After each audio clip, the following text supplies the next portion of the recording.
Hello everyone, hope you're well. Britain's great, isn't it? At the minute. I hope you're angry about it. Hope you're frightened as well. Hope you're terrified about getting on public transport. Because if you are, then you're exactly where they want you to be. It's been interesting the last couple of days though.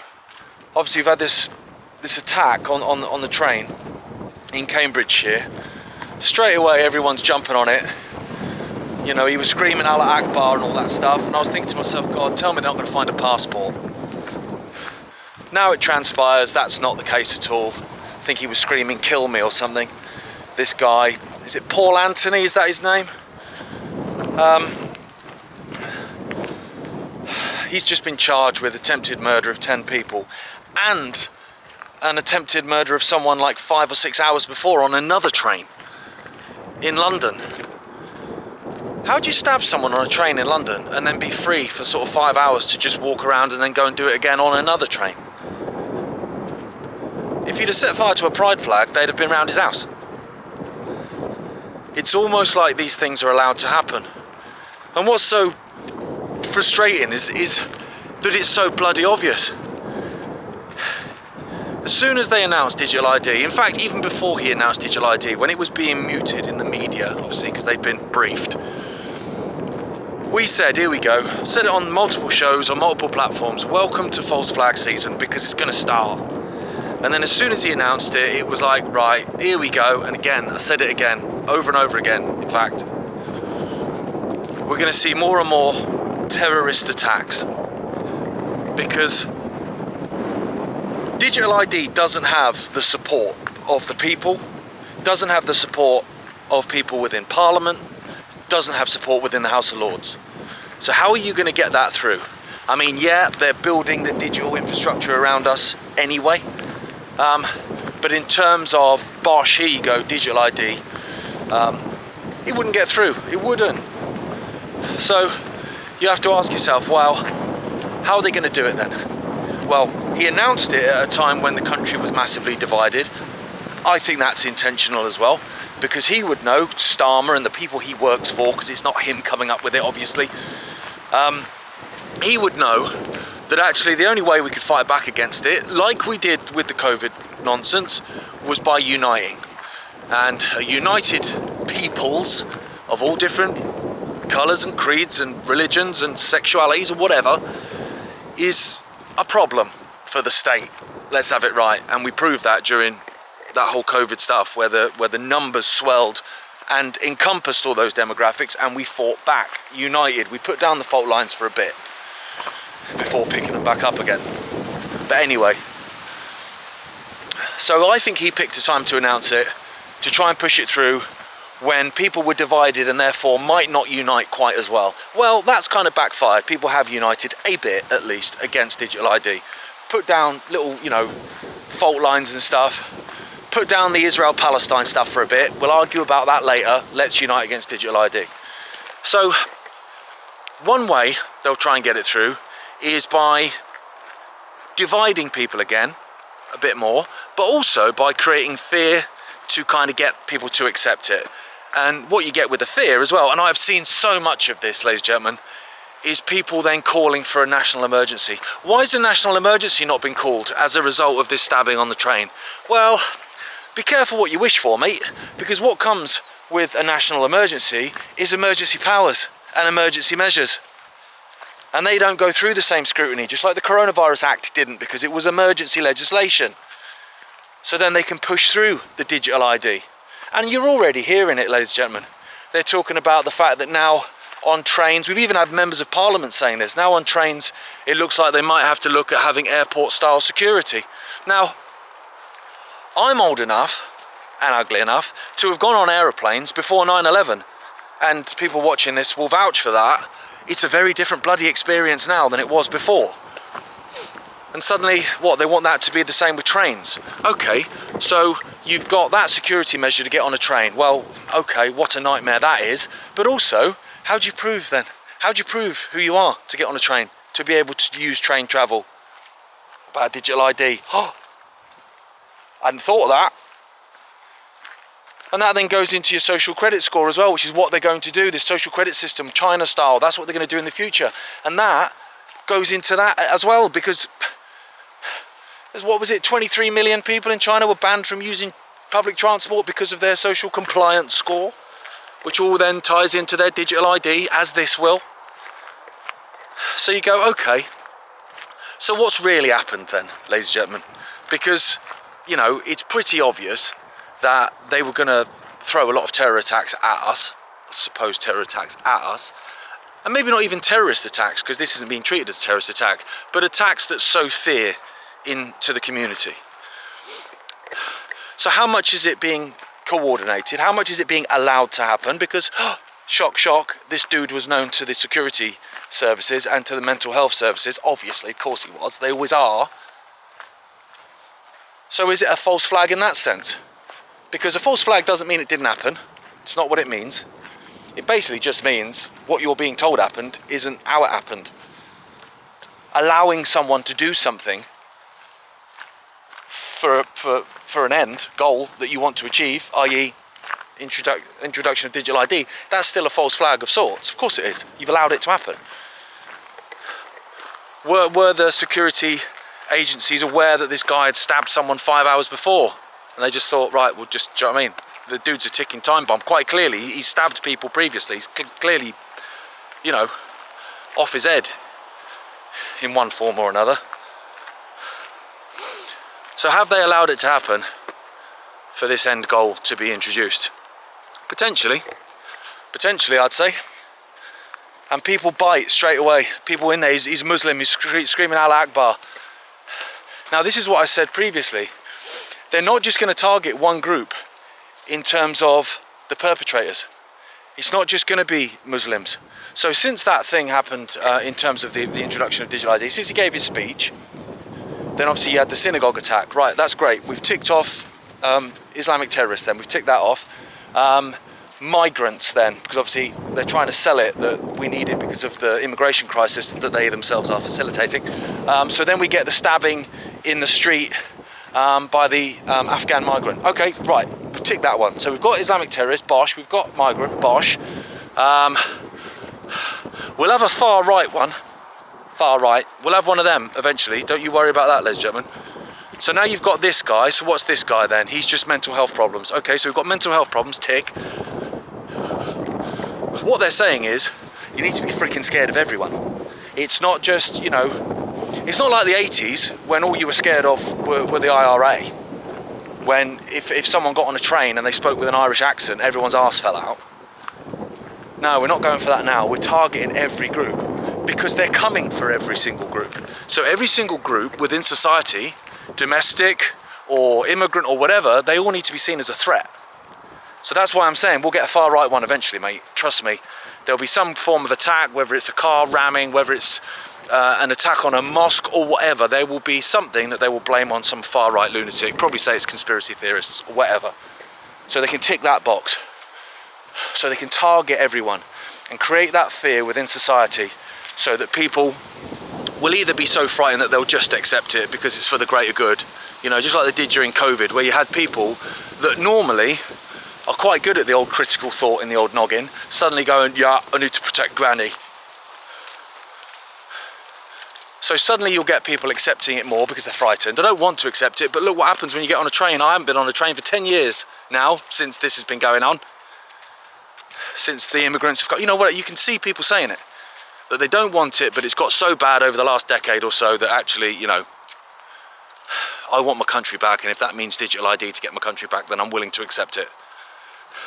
And the other part that you're doing by targeting different groups in terms of being the perpetrators of terrorism or violence is you're setting them against each other. And you're also playing into an individual fear. So say for instance you're, you know, maybe on the right of politics and you know how weaponized the term far right has become. You know it's nonsense. So if I say to you, oh yeah, far right domestic terrorist, you'll go, oh yeah, really? Did he post something on Twitter that was rude? You're not going to fear that particular group. But there'll be another group within society that fear that group, that they think all the problems are the far right, it's the far right.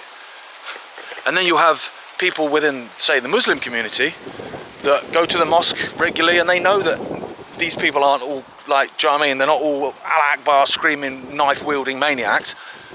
You tell them that Islamic terrorism is to fear, they ain't really going to fear it. Well, no, really, it's not, see that? Like, they're all right. But they might fear the far right. So you target specific groups just like that. And there'll be more of them, mate. Like, do you know what I mean? I'm not Mystic Meg, but as soon as he announced it, I even said, like, multiple times, like I keep saying on different platforms, it's false flag season, there's more stuff coming.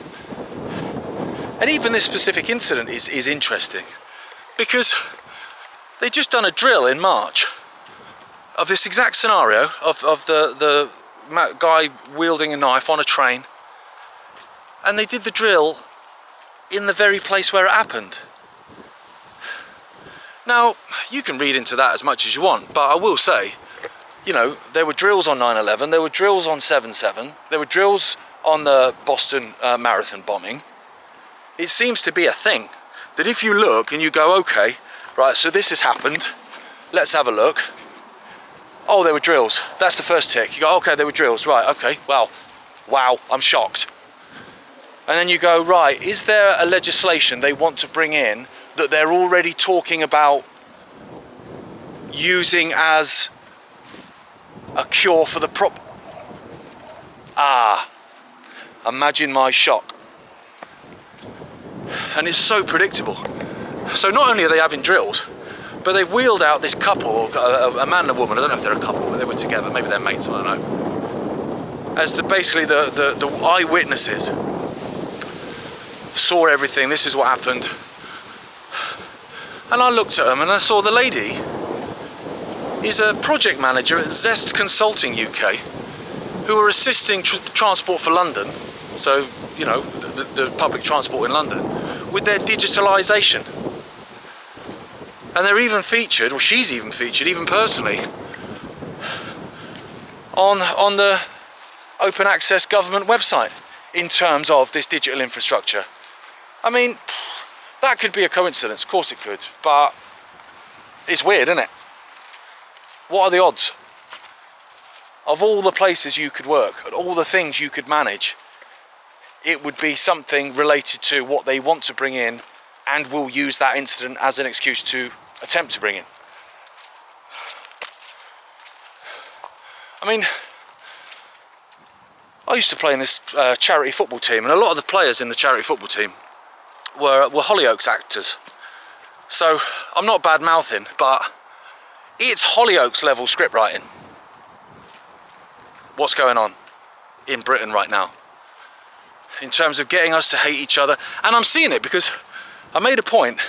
I tweeted something about 3-4 weeks ago, was saying, look, they want civil unrest, they want us divided, they want us to hate each other, they are going to basically, you know, create these terror attacks and all this kind of stuff to divide us and rule us and all this kind of stuff. You know, be streetwise, be vigilant, use your brain, look at everything and go, right, who gains from me thinking this? And so after this this attack on the train, I retweeted it, just saying I'm going to keep posting this every time these things happen, because basically we said they'd happen. And you know, a lot of the replies were like, yeah, I know, yeah, blah, blah. But a lot of the other replies were basically pointing along the lines of essentially just being weak by not, you know, well, what we're supposed to do then? Your solution is to do nothing. It's not what I'm saying. I'm just saying this is a psyop. Now, a psyop doesn't mean it didn't happen. It just means that essentially it's a psychological operation. They want you to think in a certain way. They want you to react in a certain way. Now, we saw throughout COVID the use of behavioural science, the behavioural insights team, and all that kind of stuff. The experts that were appearing on the news weren't virologists, they weren't vaccinologists, they weren't epidemiologists, they weren't zoologists, they were psychologists. They'd be, you know, talking about the uptake of the vaccine, and it's, oh yeah, that's Dave Jones from head of psychology at whatever university, and you're listening to it and going, psychology? Why am I listening to a psychologist? Well, because that's what it's about. And so, do you not think then, ladies and gentlemen? Do you think, like, when COVID ended, you know, when Putin invaded Ukraine and it cured COVID, and COVID had, before that, had cured terrorism, funny, isn't it? They say that men can't have two thoughts at the same time or do two things at the same time. It's almost like they can't either. It's like, we've got terrorism, oh, we've got COVID. Should we still do terrorism? Oh, I can't do both. Oh, okay, well, Putin's invaded Ukraine now. All right, should we keep doing COVID? Can't do both. Anyway, do we think that when Putin invaded Ukraine and cured COVID, that suddenly at that point all those psychologists and all those behavioural manipulation teams within government suddenly got made redundant? No, they just got a different project to work on. And that's why I keep saying, like, the digital ID thing, it feels like 2020 all over again, because it feels like the same operation. I've just come stomping through a field. This used to be a mill. Up until, I think, 1700s, and that's all that's left of it. A tiny little sluice gate. Anyway, it's relevant to what I'm talking about, but history, mate, it's good, isn't it? But of course those people didn't get made redundant. Like I say, they just got given another project. And that's why it has the same flavour of 2020, of the behavioural manipulation, of the attempt to gaslight the public into accepting something. But then, that's down to us, isn't it, ladies and gentlemen? Because yes, of course, they've got the mainstream media on their side, like, you know, repeating all the bobblehead talking points and all that kind of stuff. Of course they have. That's what they do. But whether or not we drink the Kool-Aid is down to us. Because, again, as I've made the point on previous videos, if they could steamroller over us and introduce digital ID by force, they would. Because it'd be a hell of a lot easier. Be a lot cheaper than you know, all the media nonsense and the pushing within the mainstream media, because they ain't doing it for free. And all these false flag events, of which many will come in the future, they ain't cheap operations, ladies and gentlemen. To gaslight the public into accepting different draconian measures don't come cheap. So if they didn't have to do that, they wouldn't. If they didn't have to divide us to rule us, they frickin' wouldn't. They just rule us with an iron fist, and we just have to put up with it, go home and watch Bargain Hunt and feel, do you know what I mean, demoralised forever. Oh mate, I ain't going near that river. It's got midges all in my face. So that's the positive part of this, ladies and gentlemen, is that they feel the need to divide us, or at least to attempt to, because that's down to us. Again, it's all in our hands. I should pronounce my H's. It's all in our hands. Whether or not we accept this dystopian future, whether or not we go, yeah, I do hate my neighbour, yeah, I am terrified, yeah, no, I'm never going on a train again, yeah, govern me harder, daddy, yeah, give me digital ID, roll up my sleeve and give me my 70-second booster, whatever it takes for me to feel like I'm safe. And they're preying on us doing that.